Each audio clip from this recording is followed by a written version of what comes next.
Welcome! This is an introduction to our research. The Hanging Garden project is interdisciplinary and is based around a set of songs by Arnold Schoenberg from the book of the Hanging Gardens. This part of the project is all about tracking musicians' eyes. Recent work by Ginsborg, Gaunt and Pryor from 2013 has surveyed music teachers, asking whether they use listening to recordings at the early stages of learning a piece, whether the ease with which recordings can come into the one-to-one teaching studio via internet resources such as YouTube and Spotify is a help or a hindrance to the efficient learning of a piece from notation and the development of the performer's individual voice. Some teachers discouraged listening as part of the process early on because they felt that students might be influenced by the style of interpretation they hear in the recordings. Others felt it was a good way into the piece and that the familiarity that developed through listening was useful for learning. So who is right? Should a student performer listen to recordings of a piece of music during or even before their first encounter with the notation? And what effect does listening have? We designed an experiment that would open up this question in detail, providing empirical evidence about what actually happens when student performers look at notation silently and when listening is added.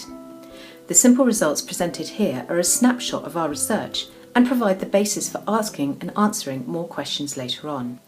But what can we observe and measure in order to start to characterise the ways in which student performers behave when they read notation? The answer came in the form of eye tracking, and we used the Mangold Vision eye tracking system to track and record students' eye movements as they read musical notation for the first time with and without accompanying recordings.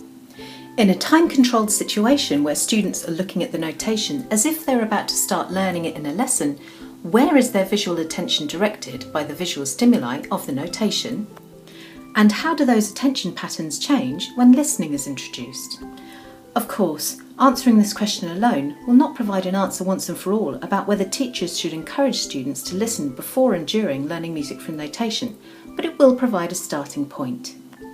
We wanted the experimental setup to be as true to life as possible, so we needed to choose a piece of music that would be a challenge to learn, therefore inviting the use of recordings as an aid to learning.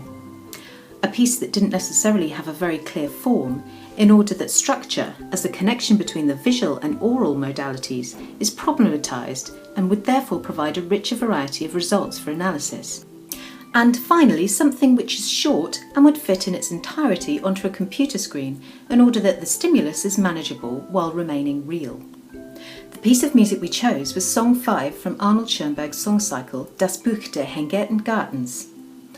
One of Schoenberg's very atonal pieces, Das Buch has a special place in music history, therefore results from the experiment may be also useful for historical musicologists and music analysts, as well as those studying behaviour such as music psychologists and researchers in music education. 57 participants looked at the notation in silence on a screen for 2 minutes, being instructed, read and analyse this song as if you're preparing it for performance. Identify sections into which you might divide it to help you.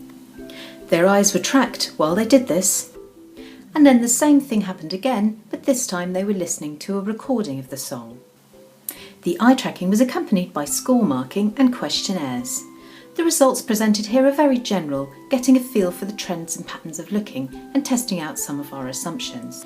We first looked at how much participants looked at the 2 pages of the song. We found that during silent looking, participants looked a lot more at the left page than the right one, as we had assumed. The cultural norm of starting at the top left-hand corner of the page and reading through was demonstrated by many of the participants. In fact, participants looked a lot more at the left page than the right one when looking silently, and there's a significant difference between the 2 pages when you look at them statistically. The second time, when participants listened to the recording as well as looking at the score, there was a predictable increase in the amount that participants looked at the second page, since they were more likely to follow music through, all the way through from the beginning to the end while the recording played. So this first, very general result allows us to say that listening to a piece of music early on in the process of learning can draw attention to the whole piece. It can draw attention to non-visually obvious features of the music, which may be important for expression. Listening may allow familiarity with the whole piece to develop more quickly and provide the opportunity for the identification of long-range patterns early on in the learning process. Listening, then, might help to contextualise different sections of a piece because it draws attention to the whole. Next, we wanted to compare how much participants looked at the vocal line and how much they looked at the accompaniment. Did listening help to contextualise the piece in terms of the interaction of these two voices in the same way as it helped to draw attention to the whole of the piece? Participants looked at the vocal line more than the piano line. Participants looked a lot more at the vocal line than at the piano line. This was true when participants were silently looking at notation, and it was also true for when they were listening at the same time. The result is made all the more prominent when you think that the piano part is twice as thick as the vocal line because of the two hands. So this result was not what we expected, and visual attention was not redirected to the piano part any more by listening than it was in silent score reading. What this result does do is highlight the way that student performers view and use the accompaniment parts in a score, that they are less important than the part that the student will actually perform and therefore gets less attention. When listening, of course, the student doesn't need to look at the piano part because she can hear it, exactly what would happen in an actual performance or rehearsal. This is just an introduction, and this is just the beginning. These simple conclusions suggest work for the future, which is ongoing. First, we have analysed visual attention at section boundaries within the song, so look out for another video explaining those findings. Second, we think people may have different looking styles. That is to say, they approach a piece of music in different ways on first contact. For people who play different instruments and who have different levels of experience, identifying and interrogating these different styles will help us understand more about how familiarity with notated music develops for different performers. If we could find out what the most effective and useful looking styles were, and how to use recordings, then we would be able to help people who struggle to read music, such as musicians with dyslexia. Thank you for your visual and oral attention.